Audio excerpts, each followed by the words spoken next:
The answer is always the same.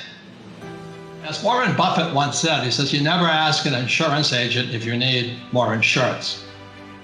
And you should never ask a gold and silver bug if they should buy gold and silver. So when people talk to me, they say, what should I do with my money? I said, buy gold and silver. I've been saying this for most of my life. I flew for the U.S. Marine Corps in Vietnam, my second tour. And Nixon took the dollar off the gold standard in 1971, as everybody knows, on August 15th. So about 6 months later, I got a letter by snail mail from my rich dad. I was flying off this carrier. And it says, hey, watch out, the world's going to change. Nixon took the dollar off of gold. And I had no idea what gold meant. What does that mean? I don't know what gold is. And I had to find out that the price of gold is the same all over the world back then. I've started a gold mine in China and a silver mine in South America, in Argentina. And I took both companies public on the Toronto Stock Exchange through IPO. Mm-hmm. The silver mine is still operating, it's doing very well. But the gold mine, once we struck gold in China, the Chinese government took it. So I don't have much love, right now for the Chinese Communist Party. But that's how we live and learn. So am I a gold fanatic? Damn right I am. So if you ask me if you should buy gold, I don't care what the price is. What's his name? Harry Dent is calling for gold at $1,000. And I say, if it goes to 1,000, I'm going to buy more. And Schiff and Jim Rickards calling for gold at 15,000. It goes to 15,000. I'm going to buy more. Yeah. And you guys know the reason. The reason is the Treasury and the Fed are corrupt. They're printing more fake money than ever before. So I'm going to keep buying more gold and silver, which I've been doing since I was a kid.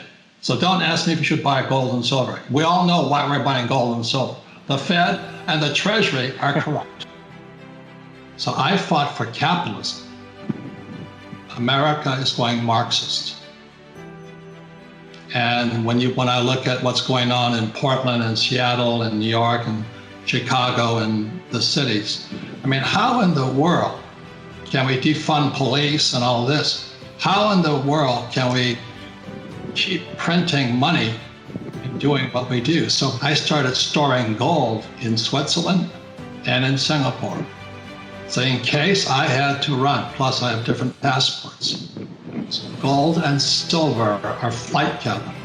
And as you know, the only people making money today in America are moving vans as people move out of New York City, Chicago, Seattle, Portland, and San Francisco. We're becoming a Marxist country.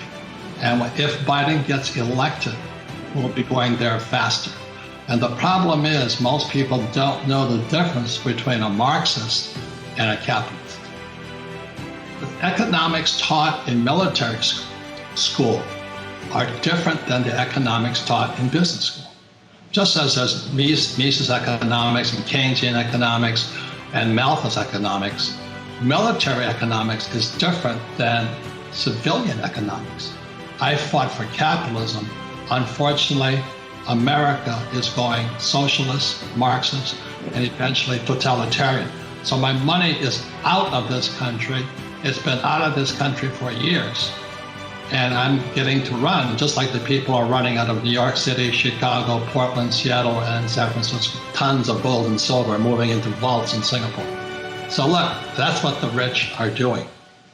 And that's why I have gold, silver, and now Bitcoin, simply because it's international currency. It operates outside the Fed and the Treasury.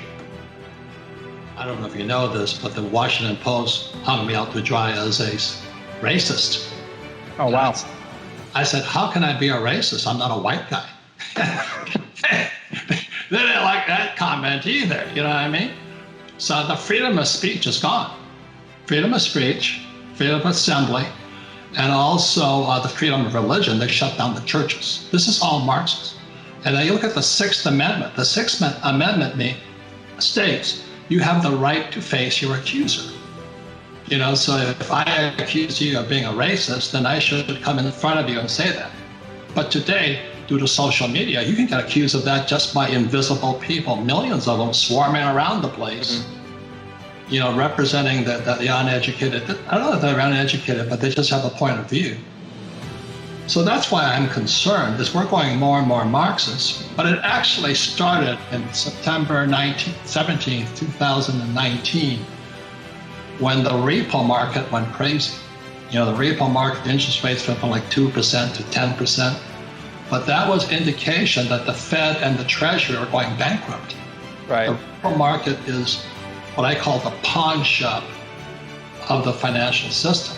So what happened when the repo market went crazy in 2019, the Fed and the Treasury stepped in and took over the repo market. And then they started manipulating prices. So that was September 2019. December 2019, oh my God, COVID, Wuhan. It's like so I criticized that. I said, there's something fishy going on. Well, as you know, if you criticize any of that stuff, vaccines and all that, the mob comes after you.